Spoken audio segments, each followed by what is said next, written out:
These are consequential challenges that have impacts in people's lives on a day-to-day basis. And our session is going to address how global standards, collaborative public-private solutions, and rights-based approaches can enable responsible AI with meaningful real-world impact. And we know that these things don't just happen on their own. It takes deliberation, it takes thought, it takes engagement to make sure that the products and approaches that we're using in the AI field avoid some of the pitfalls that may be associated with them. And the companies are going to share some of the good practices that they're engaging in about how that works in the real world. And we know if they don't engage in that way, that the risks are there and very much present. And so looking at how we can put in place practical safeguards that ensure that AI works for people, not only in advanced economies or for the dominant platforms, but for the people that we're trying to deliver these benefits for. Responsible and effective AI governance and clarity of rules for both companies and governments and alignment around the global norms will help us to get to that point. Companies, of course, have a responsibility to respect human rights and address the risk to people stemming from their products. And human rights due diligence, of course, is one of the process-based ways and a pragmatic way to weave this into corporate operations. But of course, governments are the ones that also have a responsibility here too to create a level playing field, and we talk a lot about that. We want the incentives for companies to be there so that the ones that are engaging responsibly are actually rewarded for that responsible engagement as well. Our BTEC project at OHCHR is aimed at how do we make this conversation happen. So through convenings like this one, through engaging with companies, pulling out their good practices and letting all of you hear about them and encouraging others to do the same is what that project is really about. And we are really looking at and working with, of course, how to use tools like the UN Guiding Principles on Business and Human Rights, but also, of course, UNESCO's AI recommendations on ethics, and figuring out how we weave those into the decisions and work that's being done now. And as I said, bringing this conversation to this summit where there is truly a global and multi-stakeholder effort is happening to really look at AI innovation and deployment has been incredibly important. So without further ado on that front, I want to hand over to my colleague and co-sponsor here. Tim, over to you. Thanks, Peggy, and good morning, everyone. Ambassador Rein Teismaa from Estonia and co-chair of the AI Dialogue that the United Nations is holding. Of course, Peggy and dear panelists, it's really wonderful to be here with you today to be part of this conversation on responsible practices and industry standards. And as we all know now, where AI is moving, from something we discuss in theory to really something that is shaping the decisions in real time in real institutions, and of course for real people. I'd like to thank particularly the Office of the High Commission for inviting us to join in on this, and for working with us on organizing this event. It's been a pleasure. And at UNESCO, we often return to a simple idea that trust is not something technology earns through ambition alone, but really it is earned through design choices, through safeguards and accountability. And that's why the recommendation on the ethics of AI, we believe, is so important, because it does give the world a shared foundation, a first step on how AI could be built and used in ways that protect people's rights, that promote fairness and support inclusion. So we've been translating this global agreement and framework into local realities and through what we call the RAMs, the Readiness Assessment Methodology Reports, which we've now launched in around over 80 countries.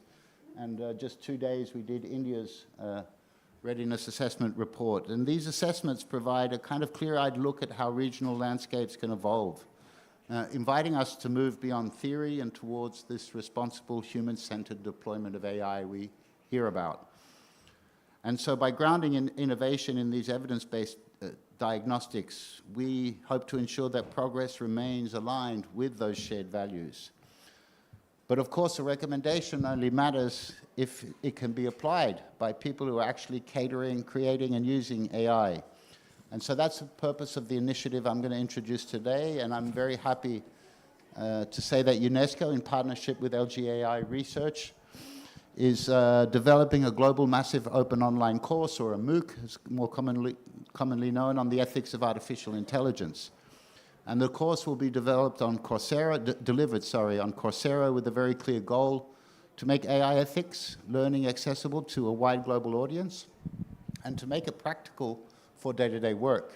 And so, as I mentioned earlier, the key idea behind the MOOC is ethics by design. And so in simple terms, that we don't wait until something goes wrong to ask these ethical questions. We should build these questions into the process from the beginning, and the course will help learners think through issues like fairness, transparency, safety, accountability, and inclusion at the stage when decisions are still being made, rather than after systems have already been deployed. The course, of course, is really going to be focusing on practical tools so that we can offer clear ways of thinking and working that can be used in everyday settings. So it'll help learners, for example, recognize common risks early, ask better questions during development, document the decisions made responsibly, and think through the impact of AI systems on different groups of people. We're moving beyond a one-size-fits-all approach, and we've done this by collaborating with experts from over 10 countries and 5 continents, with some of the leading minds from the University of Oxford and the Alan Turing Institute. And this global group, this global coalition, is really vital because AI, of course, doesn't operate in a vacuum. It's shaped by languages, it's shaped by cultural norms and institutional capacities, and of where it is developed and deployed. So by integrating these diverse perspectives, we're trying to move from the theory again to the lived reality. So ultimately, this MOOC is a capacity building effort with a simple purpose: to help more people around the world build and use AI in ways that are responsible, inclusive, and worthy of public trust. We look forward, of course, to this continued collaboration with governments, with industry, with academia and civil society as we take it forward, and we hope many of you will engage with the course when it launches, not only as learners, but also as partners in building a stronger culture of ethical innovation across the world. Thank you very much. Thanks, Tim Curtis, UNESCO. We're all looking forward to it. Now we have anticipation. We're very fortunate to have an addition to our program today with Ambassador Tammsaar, the permanent representative of Estonia, who's one of the co-facilitators for the Global Dialogue on AI that will be launched in July, and a big responsibility. And he's here to tell us a little bit about where it's heading and how you all can contribute. Please, Ambassador. Either use those ones or this one. I don't know. Thank you. Thank you very much. Good morning. I don't know, is it morning? Yeah, maybe. So after 3 days here in India, I think that I lost track of understanding, is it morning or evening? But thank you, UNESCO and Office of the High Commissioner for Human Rights, for convening this really important discussion, and of course to all our hosts here in India.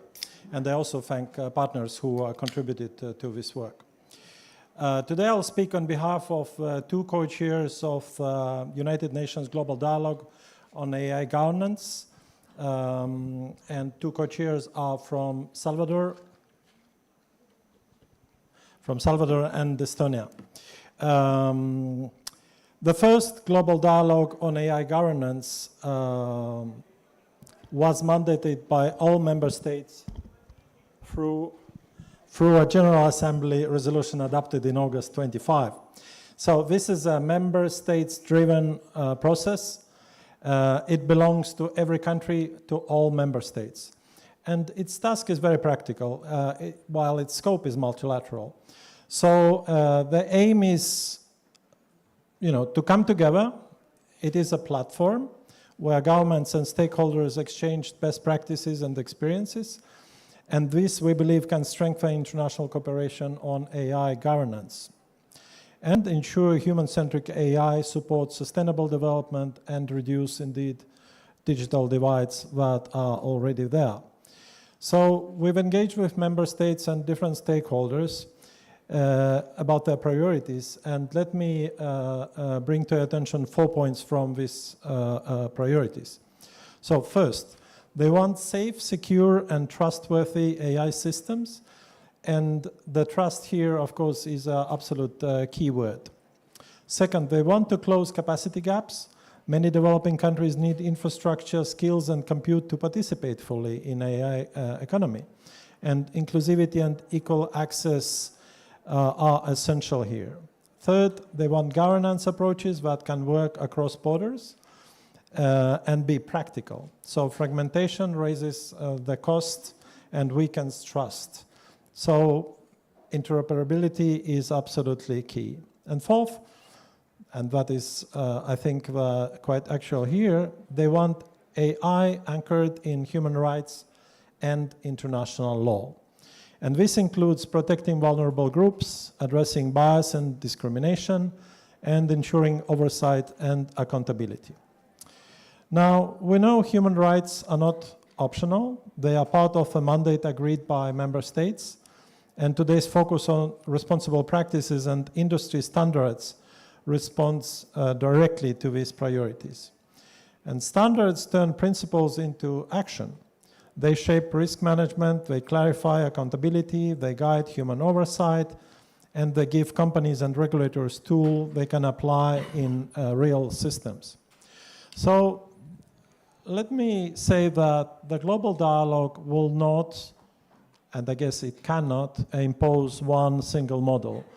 We will listen, we will identify common ground, we will build on existing initiatives. Ethics of AI was mentioned here, and it's of course one of them. We'll avoid or try to avoid duplication, and we will focus on practical value.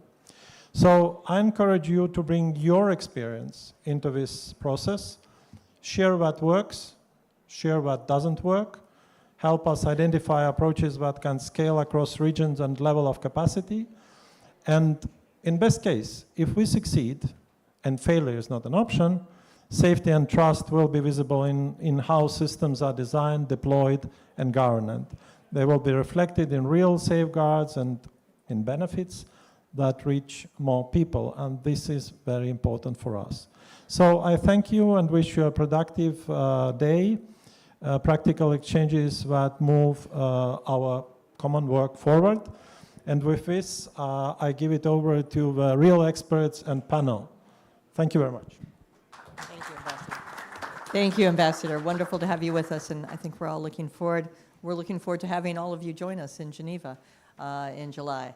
So, with that introduction by the three of us, we're really, as the ambassador said, going to turn it over to those who can really inform us about how this work is happening, and I hope inspire us to both give support and emphasis, amplification to the work that you're doing and bring more into the fold around responsible business conduct. So with that introduction, I'd really like to start, Ankit Bose, with you from NASSCOM. We had a great conversation yesterday, and I'd love for you to inform our audience. You know, NASSCOM represents the leading Indian tech industries, and we want to hear more about your work and what you're doing to encourage companies and help them to ensure a responsible work environment.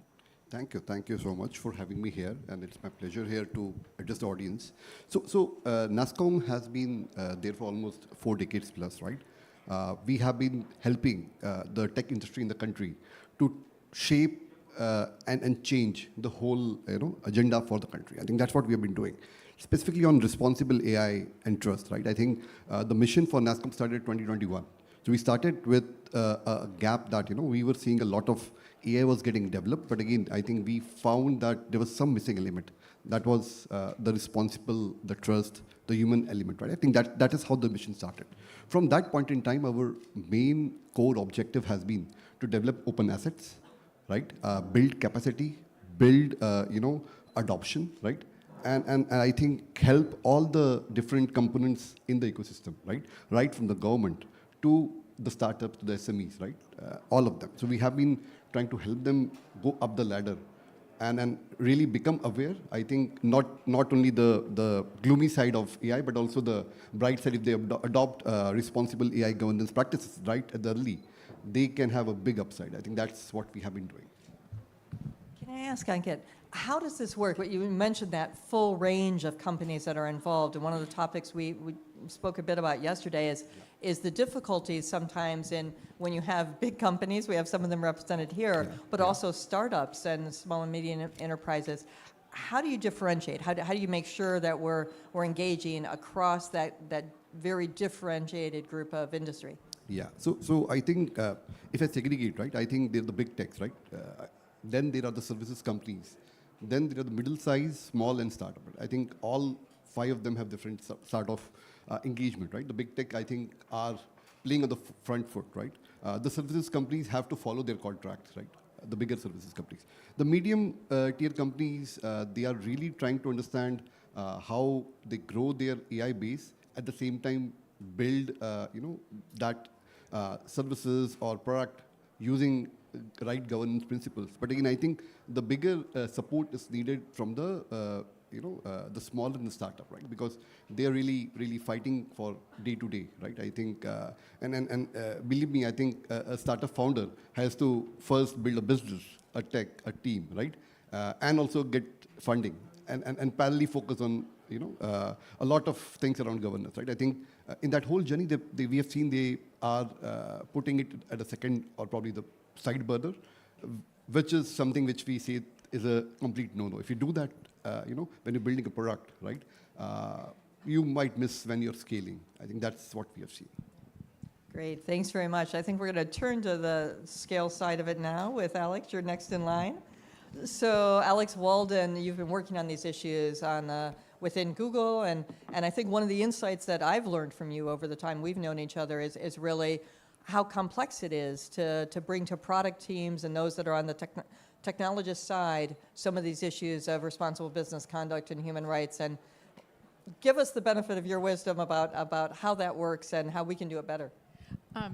Thanks for the question, and I love that you said that, because I do see a very important part of my role as making sure that the stakeholders that we work with understand how things are working within companies, because that helps us be better and you be better advocates for helping us improve. So anyway, but to your question, because I know I'm going to be fast, I think where it really starts for us is like from the values perspective. Obviously, we're a company that's founded on values around freedom of expression and privacy, and bringing the benefit of our technology to everyone. And so that is where it begins.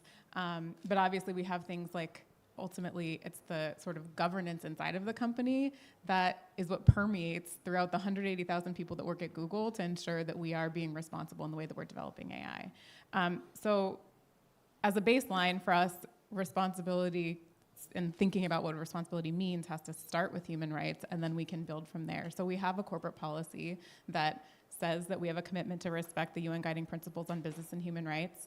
And we've also built on that with things like our AI principles that reinforce sort of more of an operational way in which we can manifest those values in all of the teams that are working to develop the various models or applications of the models in, say, Google Cloud or YouTube or search.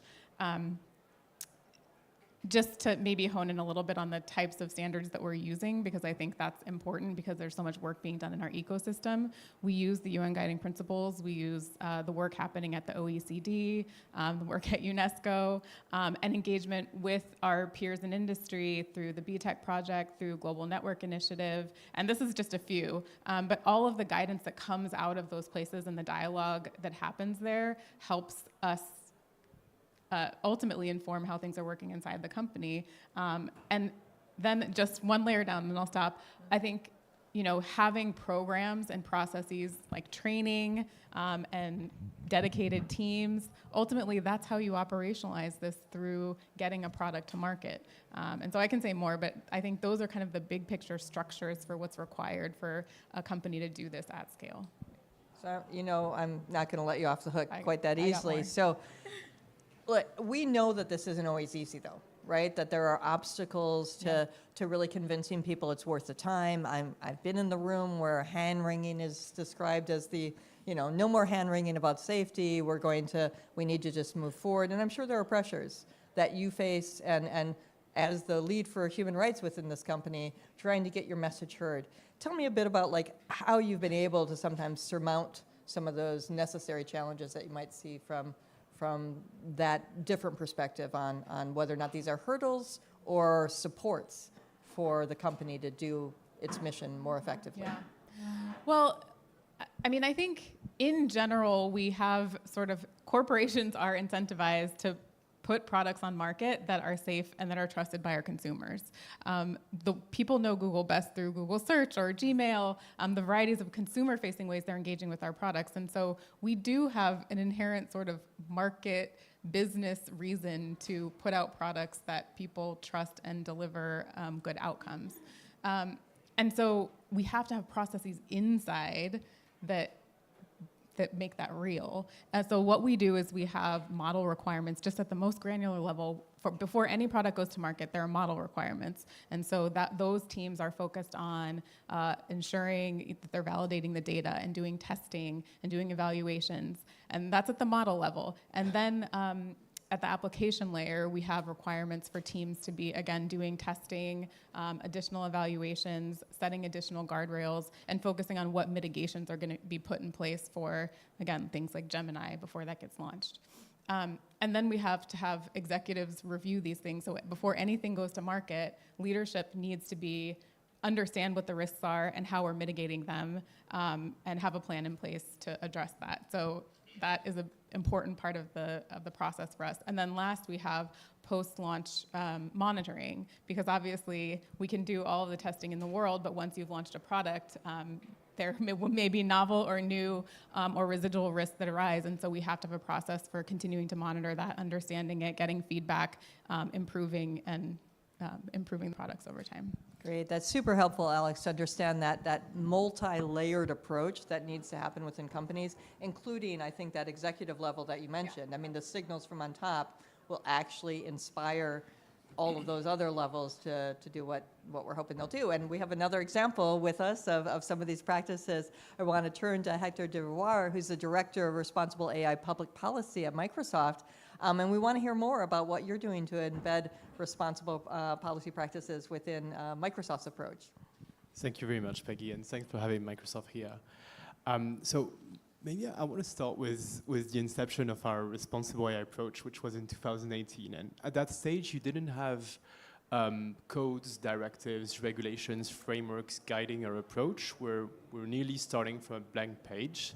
And we didn't talk about foundational models or frontier models at that stage. It was all about like specific AI system and applications, such as facial recognition, for instance, which was very popular. So we forged our AI principles around, priorities such as privacy, such as reliability, inclusion, fairness, safety, security, and like these high-level principles. The whole challenge was to translate them into practice afterwards. And so it's really on this basis that we forged the Office of Responsible AI when we created it in 2019, around these principles, which then became our AI standard, guiding all our actions across our different programs. One of the program that I want to reference here is our sensitive use case program. So it's a team within the Office of Responsible AI that is in charge of doing some triage, challenging basically sensitive use case coming from our different markets on AI systems and models that could actually violate these principles that I was referencing. And so this team analyze these use cases, and then when it occurs that it's necessary, bring them to our ITER committee, which is our AI ethics committee. And it involved Microsoft board, both at the CTO level and the president level. And I think the board inclusion is very important in this kind of like internal risk management framework. And so this work has been informed during the past years by many interesting developments. So the OECD AI principles, obviously, but also the UNESCO recommendation on AI ethics. And I think all these principled approach that evolve or refine nuanced with AI capabilities are actually so important and very useful signals for us to refine our own AI governance program within Microsoft. And Hector, you've talked a little bit about how you look at it from an internal perspective, but we wanted to hear a bit of how you look externally, like what are the drivers between how you engage across the sector and with the government side as well? Yeah, and I think we always navigate this very interesting interplay between best practices and international norms and regulatory standards. And a very good example here is the line of voluntary commitments that have been signed across the AI summits. And so if you look at Bletchley Park in the UK, or the South Korea summit that happened afterwards, it really helped us, as Alex was referencing, to ground our model testing approach, especially against public safety and national security risks. So when we talk about cybersecurity, for instance, or loss of control, or CBRN risks, that really like grounded some very solid testing approach with some concrete operational triggers, concrete high-risk domain that we're monitoring at the model level. So that was one. The OECD hype reporting framework, which came out of the Hiroshima process, is another very good tool that I was involved in and I want to reference here. It was launched along the lines of the Paris AI Summit. And actually, it's a very good way to understand how risk management transparency works in practice and how real-world deployment experience and transparency experience can guide upstream developments. And so it's this kind of feedback loop that it creates that's very interesting. And because we're in Delhi, just to reference the voluntary commitments that were signed yesterday, I think that's another very, very, very good and positive approach that the Indian government have been taking, especially on one of the commitments which basically encourages company to forge multilingual capabilities approach. So basically build better evaluations against safety risk, not only in English norms, but beyond English norms. And I think that speaks about our principle of inclusion. That's so important, and I'm very happy that they initiated this work. I have to say, one of the contrasts I've been making when I look at what's been talked about here in Delhi as opposed to prior summits is that issue of inclusion, and the language issue, I think, is so underrepresented in some of the conversations we have, so it's wonderful that you've given that a shout out. We're very fortunate, Yuchil, to have you with us as well. Yuchil Kim, who is the Vice President at LG for AI Research. So we'd really like to hear more about how you're engaging with these global technical and policy standards. We talked about the UN Guiding Principles on Business and Human Rights, the UNESCO recommendation on AI ethics, and of course the MOOC that's being worked on. So give us a sense of how these frameworks are being engaged with by LG. Yeah, thank you for the question. It's really happy to share our practice between the global AI giant. Yeah. So I need see some memos. I have a lot of things to talk about. LG AI Research is the leading AI company in Korea. So we are famous not only for our foundation models, performance, or solutions excellency, but also we have a lot of activities related on the responsible AI and inclusive AI. So there are two examples I'd like to talk about. First one is we have AI ethical impact assessment process. That process was made inspired by the UNGP's and the UNESCO's ethical impact framework. So we built this process and system in 2023, and from the 2024, we applied this process to all our R&D project. So as a result, in 2025 alone, we found more than 200 risk sets, and we tried to mitigate 4 out of 5 of them. Yeah. The second one is last year, we developed our own AI risk taxonomy. We call them KAOT. We call that the Korea Augmented Universal Taxonomy. It is grounded in the universal human values, so on things like the Universal Declaration of Human Rights, International Human Rights Treaties, and UNESCO's recommendation. So this one is the result of the taxonomy organized into 4 domains: the universal human value, social safety, Korean sensitivity, and future risk. So we have more than 200 categories, and we found the risk there. But the important thing I want to talk about is the Korean sensitivity layer is designed to be replaceable. So any country or region can plug in their own context. So we hope our taxonomy system can be a practical reference, especially for the countries in the global south, as they build their own AI safety standard that reflects their own realities. And the other one is to talk about inclusive AI. So we run many AI literacy programs in Korea. So from the teenagers to 20s, annually maybe more than 40,000 learners every year. So cumulatively, we learned more than 140,000 students. Yeah. So our program is the biggest AI literacy program in Korea, but we don't want to stop at our borders. So that's the reason why we collaborate with UNESCO to making a MOOC. So the essential of MOOC is for the practitioner. The practitioner usually struggling with the same question. How do I actually apply this in my day-to-day work? So we are focusing on the bridging the gap.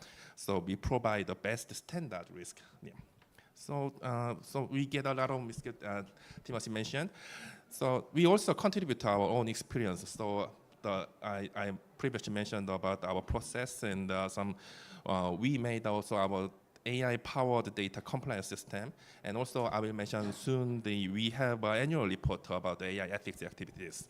So I hope the MOOC can be a good practice for everyone. It will launch in this half. Yeah. So last one is I want to talk about transparency. So we have a lot of activities about the AI, responsible AI or inclusive AI. So we published our annual accountability report on AI ethics. So yesterday we released the 3rd edition.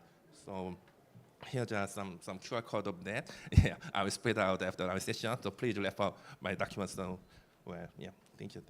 Wonderful. No, I think it's super interesting to understand both how you've been looking at that learning process within the company, but also how that more global approach working with UNESCO is going to be very helpful. And I think it's one of those areas where we all know so much more needs to happen. But we've heard the company perspective here, and we're very fortunate to have with us from the World Benchmarking Alliance, Namit Agarwal.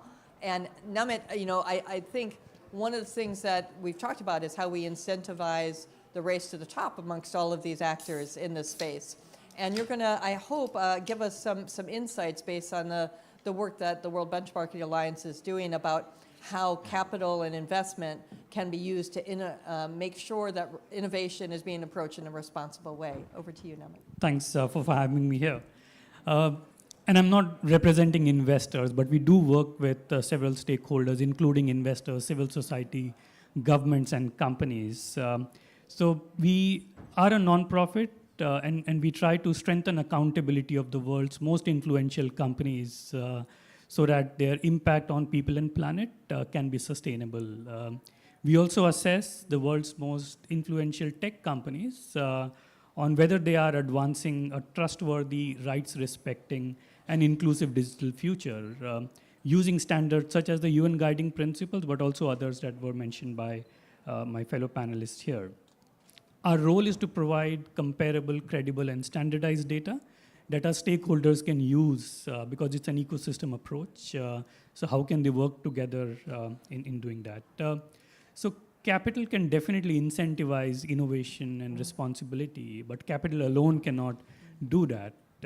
We published our latest assessments of 2,000 companies at Davos last month, and particularly from the tech side, what we found is close to 40% of the companies have disclosures on AI principles, but just above 10% meet the expectations, global expectations on the governance aspect of it. And none of these 200 companies that we assess disclose their reports on human rights impact assessment. And I think that clearly shows that while there is a lot of intent, some work is happening, but governance and accountability are not really there. So we need a lot of work to happen there. And we believe responsible innovation requires incentives for long-term risk management, clear expectations that are tied to capital allocation, and consequences for weak governance, because it has to be consequential for companies to move in that direction. And I think that is where investors have a very catalytic role to play. We convene a coalition of investors and civil society organizations to promote ethical AI, and there are 64 investors representing $11 trillion of assets under management. And it's a structured engagement process that we organize. And we have seen some results. 19 out of 44 companies that we targeted in the last engagement period published new AI principles. 68% of large tech companies responded to investor outreach. In some cases, we have also heard companies coming and saying that such coordinated engagement puts things in motion internally, and that's when companies internally start looking at some of these things in priority. This definitely shows that capital allocation moves things, but it's better and faster if it is along with evidence and coordinated action and clear time-bound asks. Yeah. Now, I mean, I think it's so interesting that we work in a sector that is incredibly based on data, but yet we don't necessarily bring it into this conversation in the ways that we need to. And that idea of both incentivizing the right practices and leverage within companies, but also, you know, too many conversations sort of focus on the tech industry as a whole and sort of group everybody together as if they're all engaging in the same way. And so the work that you're doing really helps us to understand those nuances more. Could you go a bit deeper and look a bit at some of the examples and concrete suggestions coming out of your work as to how to push that discussion forward more? Absolutely. So I think the first thing is engagement and dialogue, and I think that is a very important way. And we have been fortunate to have good engagement with both Google, Microsoft on this panel. But again, it's important to build on engagement because it's a continuous process. It's important for investors to engage with some of the leaders, but also engage with companies who are fence-sitters to bring them along faster. The laggards will definitely catch up and come on board. But for investors, and if you want to, for capital and finance to incentivize responsible innovation, responsible AI, there are three things that we believe investors should definitely do. First is on AI governance and board oversight. Investors should ask whether there is clear board-level responsibility on AI risk, whether executive incentives are aligned with long-term human rights risk mitigation, and whether governance applies across the full AI value chain. Second is on implementation at product and business model level, and we heard some examples just now. Investors need to move beyond policy statements and ask companies how ethical principles are translated into product level strategies, how high-risk use cases are identified, and whether there are internal mechanisms and controls to identify harms as they emerge. And third is robust human rights impact assessments and asking whether companies conduct AI-specific impact assessments, are they publishing meaningful summaries, are mitigation measures integrated into product cycles? And I think this is an area where we have seen a lot of gaps. Great, thanks, Namek. I wonder if we could actually take that one step further and get some input from the other members of the panel on what that looks like in practice. Because of course, this is a panel that's focused sort of on the company perspective. I think we have some of our real partners here on the civil society side. And as much as they understand that that conversation needs to happen, I think they sometimes find it difficult to be able to make sure that the way those risks are assessed really bring in the voices, bring in the experiences of people, and particularly people in different contexts and different environments in which the companies are being, their products are being rolled out. So those issues of stakeholder engagement, access, dialogue with the civil society side, it'd be great to hear a little bit more about some of the lessons that you've all learned there. And I see you shaking your head. Please tell us from the NASSCOM perspective how you look at it. I think from an enterprise lens, right? I think when they are trying to implement responsible AI or trustworthy AI, right? I think the biggest issue is there are different groups internally, right? The tech group, the business group, the legal risk group, right? The finance group, right? And then all of them are working in silos, what we feel like, because the business want the best, for the business, the tech wants to put the best technology, right? The risk is very, conservative, right? And finance always has an upper limit on what they want to spend. So that's what issue. I think what helps is if all of them build a collaboration, which can be taken use case by use case. Right? Again, the high impact use case can have more investment, more focus versus a low risk. Right? I think that's the first thing.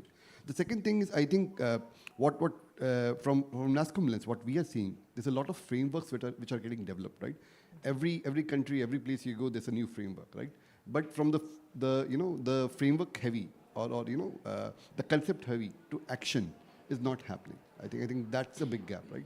So if a technologist is trying to implement responsible governance, right, a developer is trying to implement, right, he will be lost in the framework. He doesn't know what's actionable, right? I think what he should do. So I think that's one big need. I think that's what we are also driving. We are trying to drive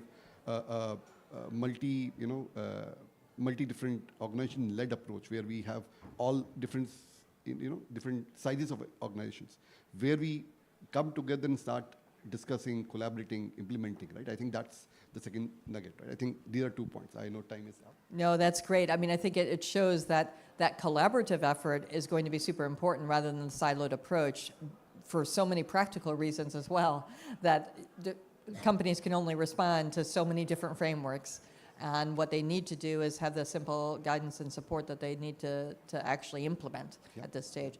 Hector, do you want to say from quick comments from the company side about how you're facing those challenges? Yeah, two very quick examples on how we involve civil society and academia in this process. So our work really sits at the intersection of policy, research, and engineering groups. And to inform product development with our responsible AI principles, we regularly publish some internal policies. And it's an iterative process with our research teams, with our product teams. And as part of this process, we actually include academics who have like a specific REST domain expertise, or think tanks and civil society organizations which have been thinking very deep about the deployment of one AI system, one AI model in certain contexts. And so that really informs, the product work that we do from the inception. And I think the second example that was raised is, like the big topic and the governance challenge that we face is the importance of refining AI evaluations. That's the constant thing.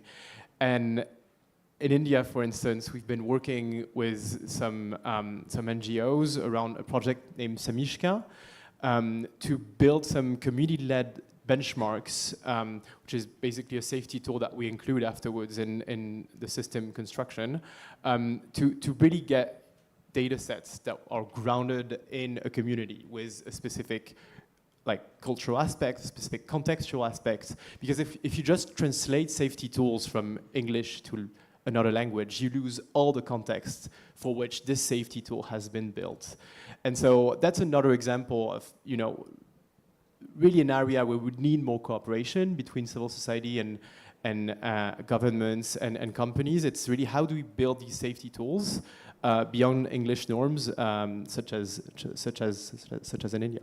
Oh, that's great, and it takes work to do that, and the more we can spread, you've done some of the work, you know how to do some of it, and diffuse it amongst other companies that could learn from it. That's part of what we're trying to do with BTEC, but I think there's a lot more to be done. Yuchil, do you want to come in? Yes, I agree with his comment with the safety or responsible AI, we should work together. So that's the reason why we make our annual report, because sharing our best practice and also sharing our struggles, what we had a struggle about it, that we think that's a very important thing. So this is my colleague mentioned about it. There's an African proverb that said, if we want to go fast, go alone. If we want to go far, go together. So building a trustworthy and safe AI ecosystem is not a sprint. So it's a long journey, so we can go together. Yeah. It's a long journey with a lot of sprints happening day to day, as far as I can tell, some of them here at the summit. But over to you, Alex. Yeah, so much sprinting. I think maybe just to pick up specifically on the stakeholder engagement piece. So a few things. One, I think it's important for companies to have a programmatic approach to stakeholder engagement. So we need to have ways in which we're regularly engaging with stakeholders in general, not just on a specific product question. But so I would say first, a programmatic approach. And then second, something that is more ad hoc. So when we need to consult specifically on a product, we need to have a sort of process and way to do that. The other thing is we have programs internally like trusted tester programs where we are working with third-party organizations to make sure that they have early access or pre-launch access to models or to a product in order to test it so that we can identify potential risks or errors ahead of time and address them before we launch a product. And then last, just to highlight something that we do is similar to others, our research team called Impact Lab, which is part of the overall human rights programmatic work at the company, engages directly with communities in doing research to inform how we are improving our products and what we're developing. So that work is also happening through the research team specifically. And they recently launched something called the Amplify Initiative, which is an open source app. This is specifically on language inclusion that allows members of the public and communities to engage in the fine-tuning work around our language models. So specifically that there's a wealth of information and expertise out there that we should all be benefiting from, or that we can benefit from, and it's open source, so we can also share it with others in industry. That's great to hear, and I'm sure more needs to be done on that front, but the amplification effect is so crucial. Look, we could probably go on talking all day, but I see the clock is ticking down.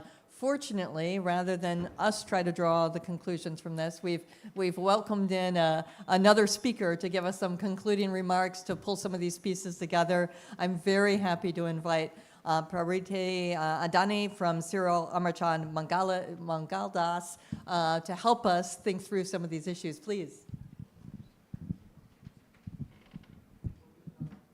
Thank you for that. I think it's partly easy and partly tough because there was a lot to unpack from this conversation. But firstly, thank you. You've held the conversation beautifully.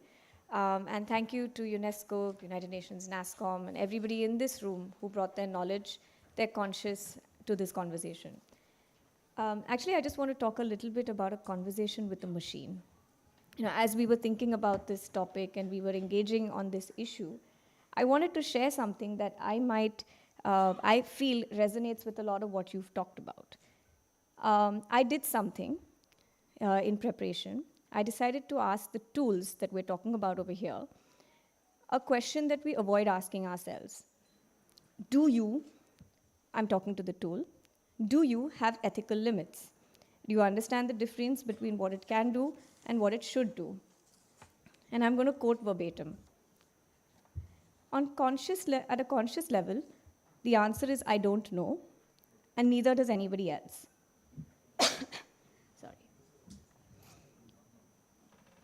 The gap is a philosophical, uncomfortable position where think of me as having no home inside. Thank you, I really appreciate that. Sorry. I have no continuous thread of existence, and I cannot verify about myself what you have asked me. I don't have any consequences to bear. Now, what came back, though unexpectedly thoughtful, showed us about restraints, values, and what it appears to have internalized. It acknowledged the difference between instruction and conscience, a lot of what we've talked about today. And so, I think when we talk about this, we said human rights are not optional. We cannot ignore the impact on people and planet.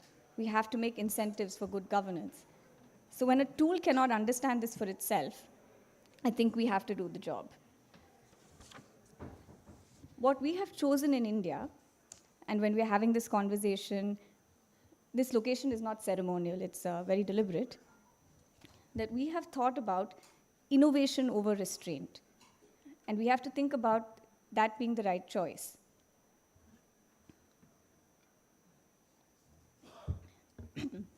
Sorry, I've developed some allergy, I'm so sorry. We allow innovation to be in a safe place without feeling the weight of the regulation, and I think we have a lot to learn from all of you who've been doing this for so long. The privacy, the safety, and the impact on children and vulnerable groups. The question is whether the people that we're talking about are going to be the subjects of the transformation or just its objects. An AI system that cannot understand a language or a Hindi woman speaking legal questions is serving a narrow slice of what it calls a universal solution. So any framework for safe and trusted AI that does not express and understand informality, language, and gender is not incomplete by accident. It's incomplete by design. I think the ideas of an interoperable, flexible system. It's a forward-looking and an inclusive one. I think a lot of what you mentioned, Alex, about governance inside the company, it's wonderful what you're talking about. And I think the voluntary commitments that have been reflected in this summit is also fantastic. So now, we come to the harder work. The ambition is real, the infrastructure exists, but ensuring that we don't leave with just good intentions and good ideas, but action. Thank you. Thank you, Pravidya, Dani. It's wonderful to hear those perspectives. We're coming to the close of this session. Just a few parting words to all of you. I think we've done enough in this short conversation to really give a sense of how complex some of these issues are, the dynamics within companies and externally and then globally across different geographies, the challenges that are faced. But the reality is that all of us have a responsibility to engage on these, and we each have different roles. We've heard a bit about what some of the companies are doing. We've heard a little bit about how we can challenge them and incentivize the actions that they take in the space. There are good practices, but they're not universally applied. They're not available to some companies that may want to engage in this, and we can help them to do this. And NASSCOM and I we've been discussing a little bit about how we simplify things, bring in more into the fold of this conversation. And of course, we're here in an environment where we have governments that are looking at what do we need to do to create responsible business practices and incentivize them as well. So I hope everybody walks out of the room thinking, what can I do to continue this conversation? How can I differentiate between companies that are thinking about these issues in a way that will deliver for myself, for my children, for my future, the ways that we want to see? AI innovation will work if there's trust and if the companies that are delivering it actually invest in delivering products that will really give those values, that will inform and give us human dignity going forward in the future. So thank you all so much for joining us. Thank you for fitting this into your schedule today, and enjoy the rest of the summit.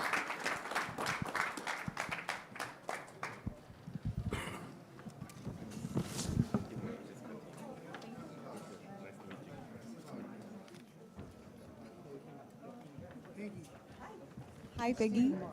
Peggy, we would just like to request you to